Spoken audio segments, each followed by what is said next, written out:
Welcome to another episode of Me, My Wife, and Sports. I'm your host, Fitz, with my lovely co-host, Darcy. Hello. Before we get started, I just want to send my condolences out to Amir Abdur Rahim's family. He was a coach at Southern Florida, men's basketball coach, who passed away. He was in the hospital doing a routine procedure, and he had complications, so he did not make it. He was 43 years old. So our condolences go out to him and his family. Absolutely. Also, I guess about a week ago or so, the New York had a marathon, and the winner was Abdi Najiyi. And I would like to send congratulations out to him. He's the champion of the New York City Marathon. He ran the course in 2 hours, 7 minutes, and 39 seconds. And Dutch runner Najiyi finished 6 seconds ahead of 2022 winner Chebet. So kudos to him. And Kenyan runner Sheila Chepkiri, who's 33, she won the women's event at 2 hours, 24 minutes, and 35 seconds, finishing 14 seconds ahead of 2023 winner Helen Obiri.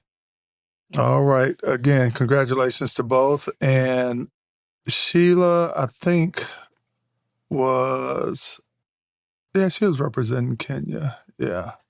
Just wanted to make sure. And one quick topic I want to address, Miss Darcy, is that game between the Chicago Bears and the Washington Commanders and the Hail Mary, which, of course, the Commanders were lifted. And the reason I want to discuss this, because it goes back to what we said in some of our previous shows about these players not devoting themselves to their craft. They so worried about being part of a TikTok or just getting that photo op. Well, basically, when the Hail Mary happened, safety Kevin Byard, who's a cornerback, disregard. Jalen Jones, on his podcast, interviewed Kevin Byard, and the two broke down the unfortunate game-ending play. But basically, my thing is, you shouldn't be taunting or showboating with the crowd. Just for our listeners, basically what happened, Chicago was down, they threw a Hail Mary. Washington was down, they threw a Hail Mary. And the guy who was the corner, who was supposed to have been in a position to get any deflections or anything like that, was busy messing with the crowd. Right. And he realized that the ball was coming, so he runs to the crowd where the group is, gets in the middle of the crowd, which he shouldn't have been. He should have been on the outskirts to catch any deflection. Right. But he gets in the middle, he tips the ball, and the Washington Commanders... That was a Chicago player? Yes. It was a Chicago player. Right. So he was in the wrong spot. He was in the wrong spot because he was... Tipped it to the Chicago guy. Exactly. He was so busy. Because he was basically taunting the Commander fans. Correct. So he was out of place, and then when he came back, he didn't go back in the right place. I think they fined him for that. They did, I believe, as well. The Bears, the team. I think the NFL might have fined him as well. Is that right? Yeah, I'm not 100% sure. But I just thought it was kind of crazy. You got to play 60 minutes of football. That's it. It's not over till it's over. And if that isn't proof, I don't know what is. Right. And also... Go ahead. No, go ahead. Well, I was just going to say, also congratulations to the LA Dodgers for winning the World Series. They did it in good fashion. And congratulations to Magic Johnson, because he is part owner of the Dodgers. Now let's see if he can do it with the Washington Commanders. Very funny. See, Darcy always... Hey, I'm a Magic Johnson fan. Yeah, but she gives him a hard time. I do. Everybody does. But we love Magic. Magic is a icon in our community. That he is. That But we can make up fun of him. Nobody else can. That's like Magic, Stevie Wonder, people like that. Michael Jackson. We can make fun of him. Nobody else can. He's ours to make fun of.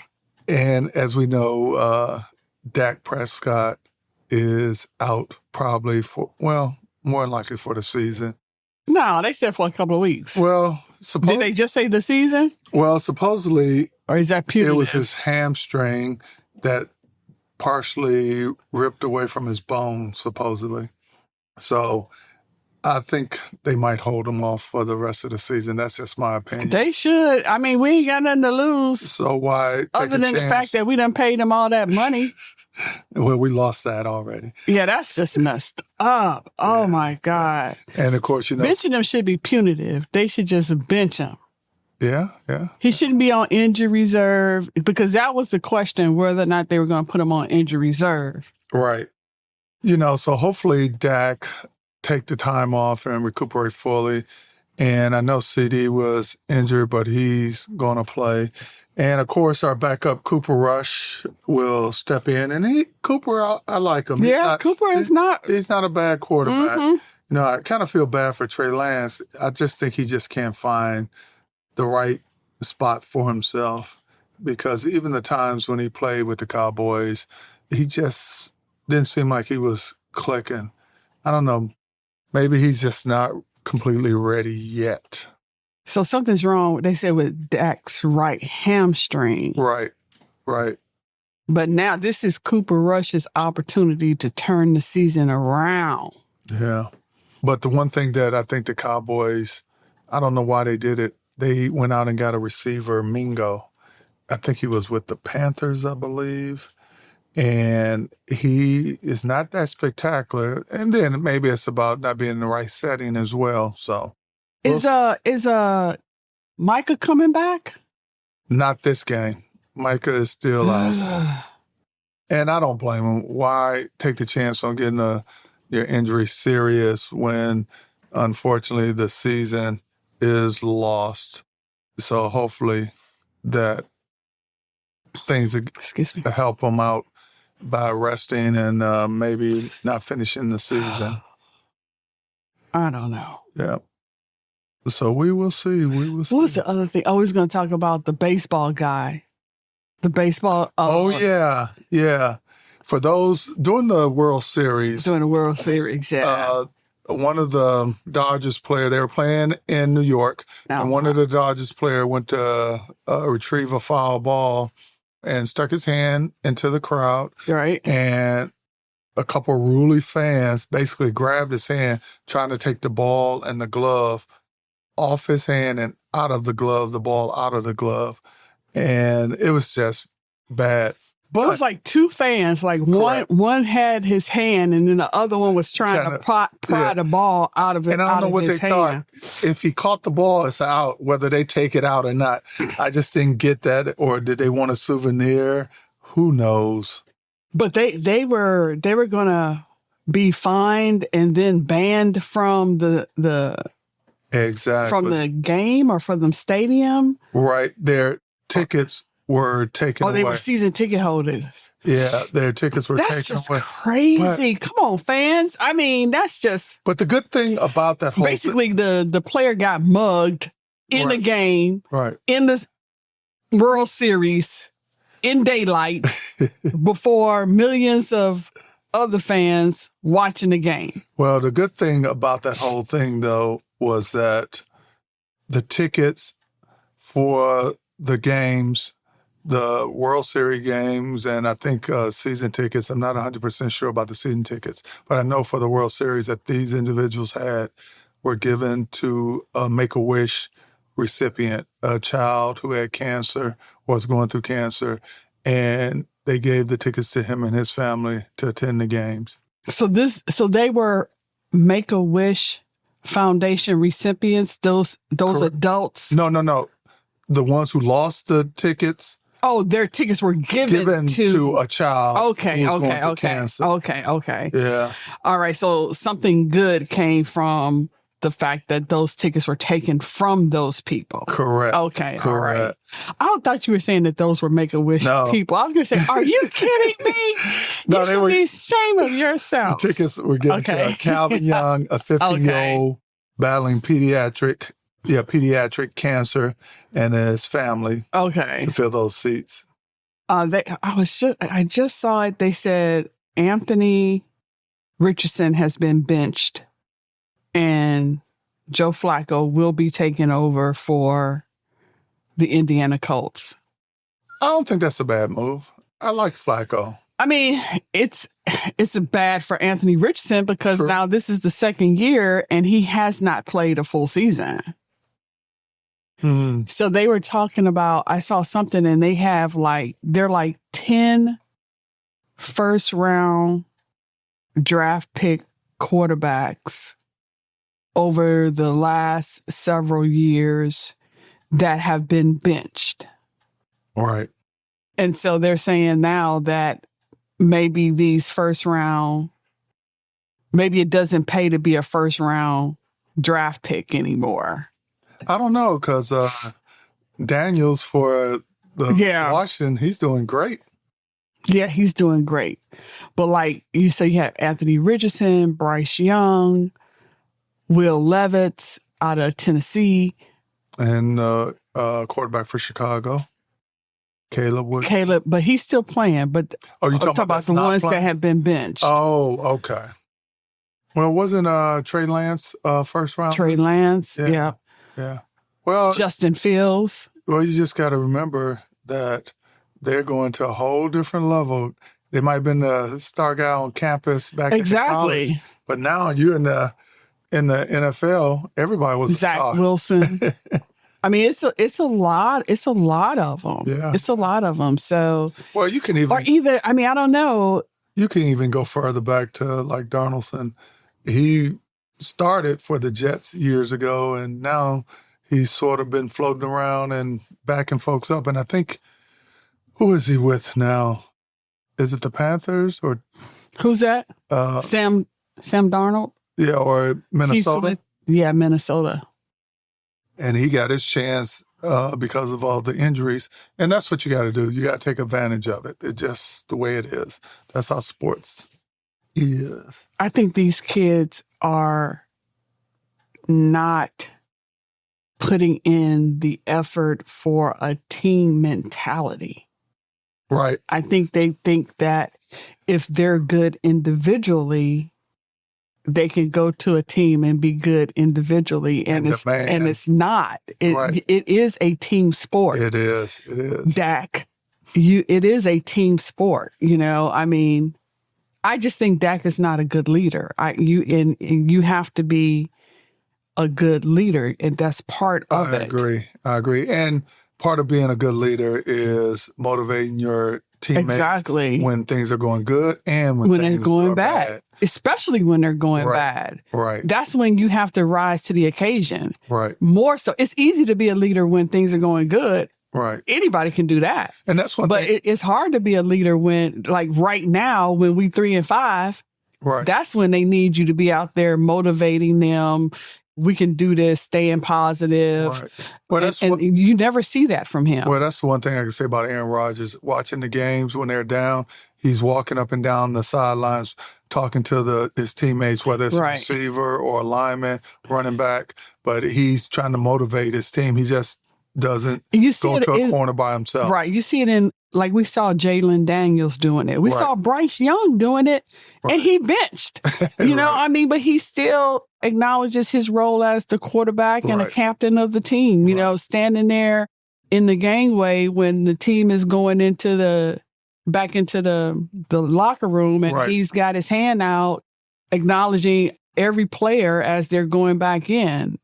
All the young guys seem to know what the mission is. Right. Some of the older guys just think they can be good, and that just isn't. And I'm not going to pounce on Dak all the way because I don't know what's going on behind the scenes when they're in the locker room.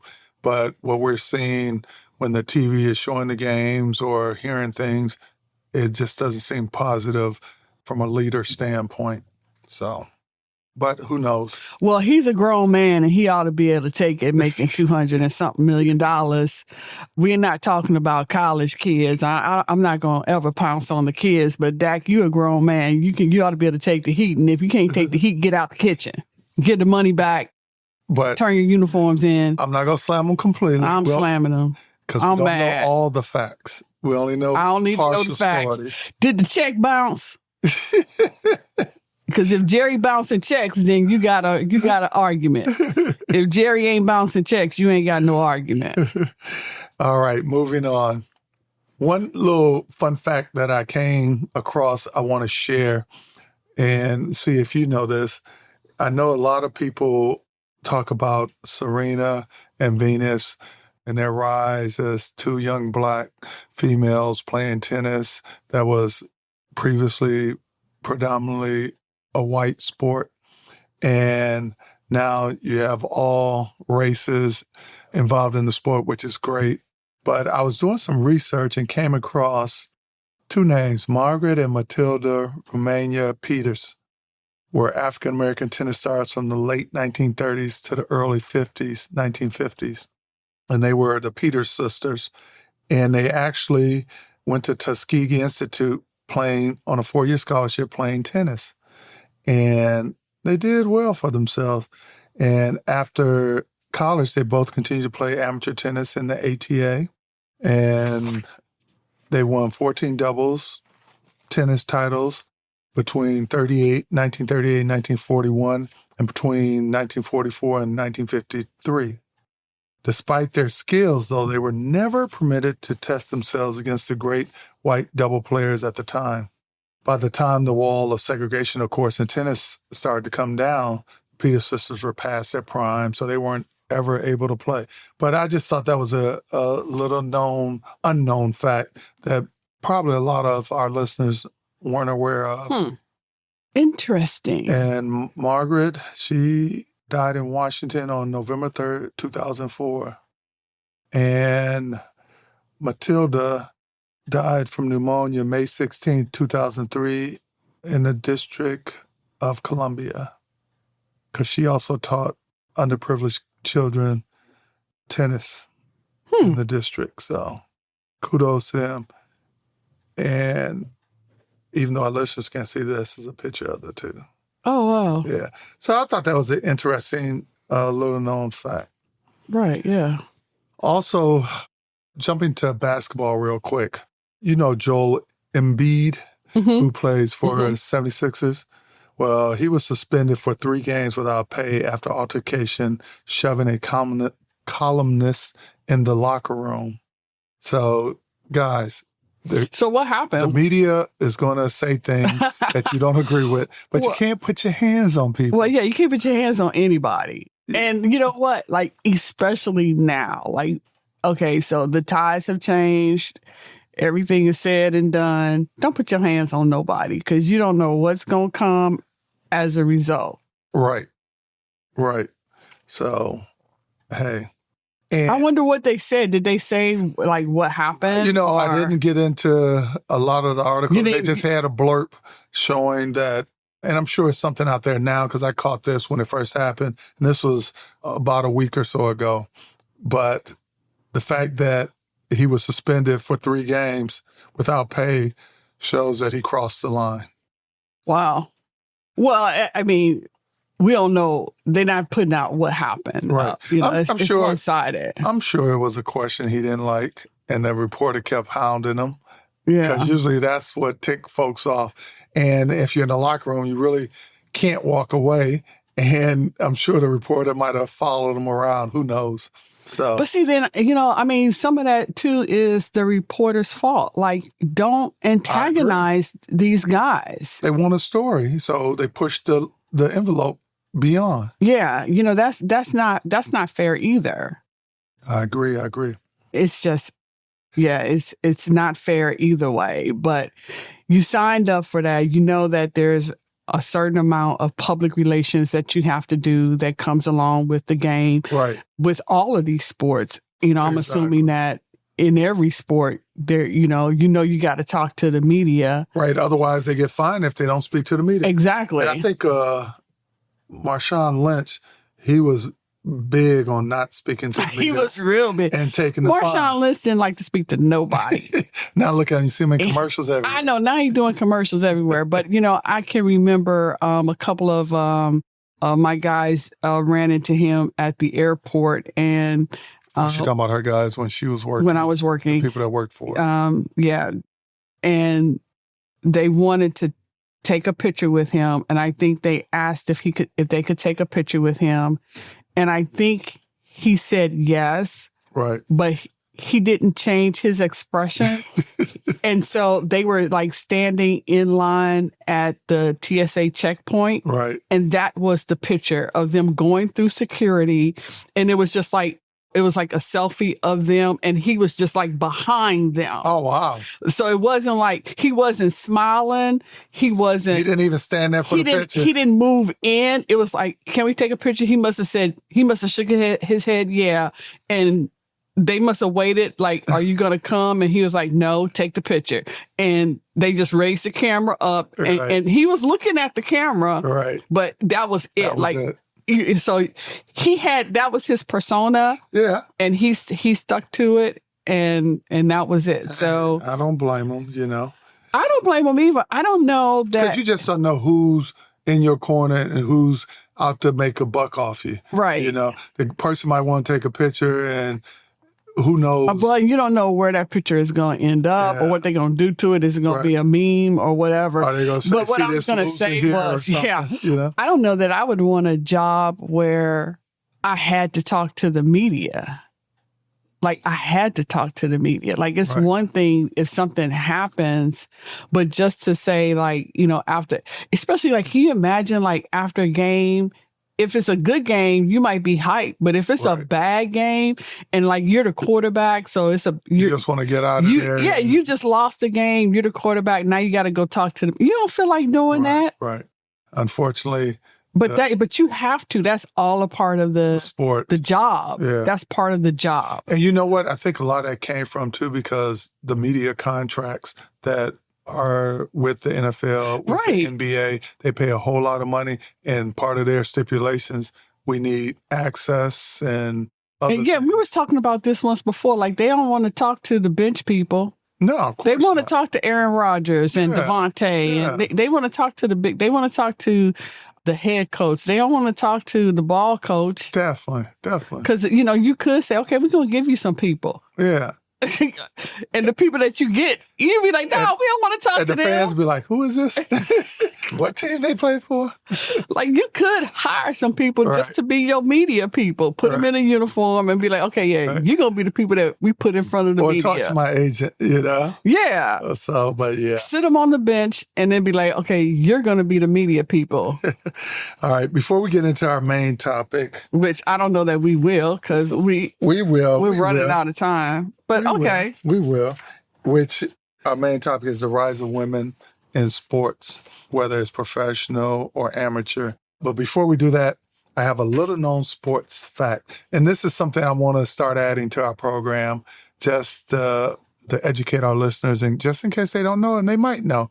And for our listeners, if you have a little known sports fact you want us to mention on air, just shoot us an email at memywifeandsports at yahoo.com, or give us a call at 301-818-2306 and leave a message. And leave us your name and your source, and we'll give you your credit. Exactly. Also, you can go to memywifeandsports.buzzsprout.com, and you can leave it there as well, which is our website. All right, little known sports fact. Did you know that little amounts of alcohol, and I'm not talking getting roaring drunk, is banned or considered a performance-enhancing drug in this one particular sport, and is banned by the Collegiate Athletic Association and the World Doping Agency specifically. But rifling, the competition where they shoot rifles, they can't drink any alcohol. It's banned if it's found in their system. And we're not saying they're getting roaring drunk, but studies that show that the alcohol can potentially relax and slow competitors' heart rate, which is an advantage when shooting a weapon. So is it any alcohol ever? Or is it like any alcohol before competing? Before competing. Oh, okay. Yeah. They're not going to stop you from drinking. I know. Well, you have to clarify. You didn't say like. Well, for competition. Yeah. Yeah. Got to be clear. Just like doping during competition. Right. So they do a breathalyzer test on them? Or blood. I would think more likely a blood test because that is more accurate. Yeah. Yeah. But I just found that interesting. I would have never associated the alcohol anyway with shooting a rifle. But after they explained that it calms you down and slows your heart rate, it makes sense because you want to be as relaxed as possible while shooting. So, interesting. Wonder if they know about V16. Yeah. Good point. Good point. All right. The rise of women in athletics. The rise of women's leagues in sports. Correct. I think a big, what's the word I'm looking for?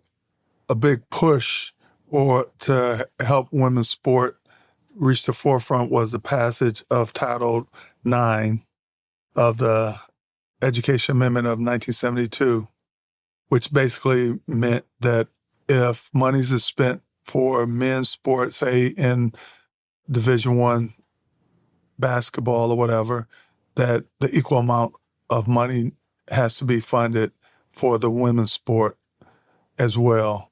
Any federal funding that was given to that particular school to support education as well as the sporting endeavors. And that is starting to take hold moving forward. Because in 2023, the NCAA tournament drew 10 million views of the final game between Iowa and LSU. And this was the women's game, which was up 103% from the previous year. And of course, we all know what happened with the WNBA, with the draft. The audience for that increased 42%. And viewers of games are up 89%. And it's all about the caliber of players now with Caitlin, because you had some old players like Cooper, Taurasi, and all those folks. The league was just starting and just didn't have the grassroots to catch hold and move forward. Now, with the NBA behind it and the caliber of players now, I think it's getting a lot of traction. And also other sports like soccer, who made their worth known. Like, for example, in February 2022, the U.S. women's national team reached a landmark equal pay settlement with the U.S. Soccer Federation worth $24 million. Because as you know, a lot of this started with the soccer teams when the women were complaining about not getting equal pay for playing soccer, and the men's were the same way. And I know you mentioned in previous episodes that Serena, I think it was, complained about winning Wimbledon and not having the same amount of money as well. So these things are getting traction moving forward. So let me say, what I found was women's sport leagues generated more than $1 billion. Well, they're scheduled to generate $1 billion this year, by the end of this year. By the end of 2023, which is a 300%. 2024. 2024, which is a 300% increase from last year or from 2021. Right. And they said that this increase is attributed to young stars like Coco Gauff, the Caitlin Clark effect. That's what they call it, the Caitlin Clark effect. It's going to things like the Nebraska Cornhuskers volleyball match that happened in 92,000 people. Yeah, at the volleyball game. That's a world record. Yeah, that was a world record. Yes. Again, the Caitlin Clark game. Can you imagine doing a volleyball game and fans are sitting up in the I remember that game, but I don't remember what it was about that game that drew so many people. And I think was it in a football stadium, a basketball arena? What was it? I don't know. They moved it. I remember they moved it because they had so many people. But that was like a big thing. And they said the championship game between the Aces and the Liberty, that drew a lot of attention. And then the Women's World Cup, that drew a lot of attention. Right. And what they're finding is there really isn't a lot of studies that have been done on women's leagues. Mm-hmm. So they're finding out that there's not a lot of studies out there. So they're going to have to start doing these studies to have more information. But as a result, it's highlighting things like the gender inequality in sports, the underrepresentation of women in leadership roles, right, limited coaching opportunities for women, the inadequate media coverage of women's sports, right, and the low levels of investments in women's sports. So these are all things that have been highlighted as a result of trying to find out about how the effect and the impact of these one-off events, these recent one-off events, are having on women's sports. Right.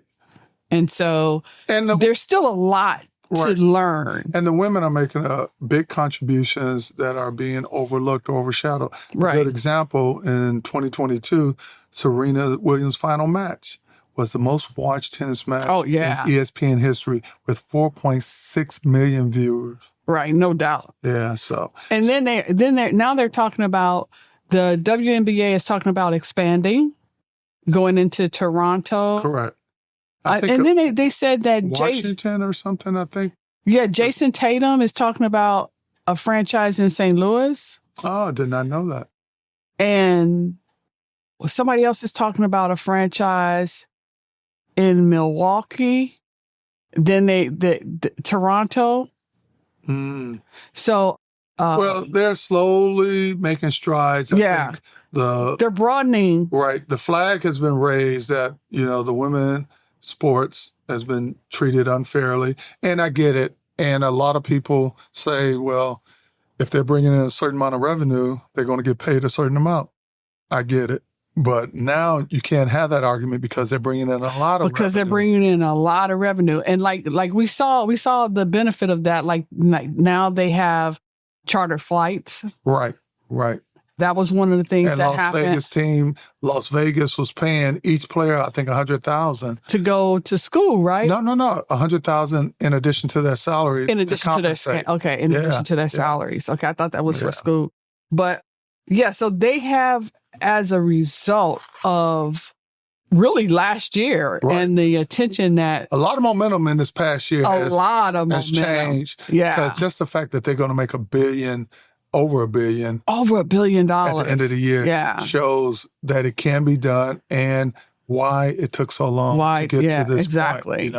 Before we finish, though, I do want to acknowledge another female sport, or a female in a professional sport.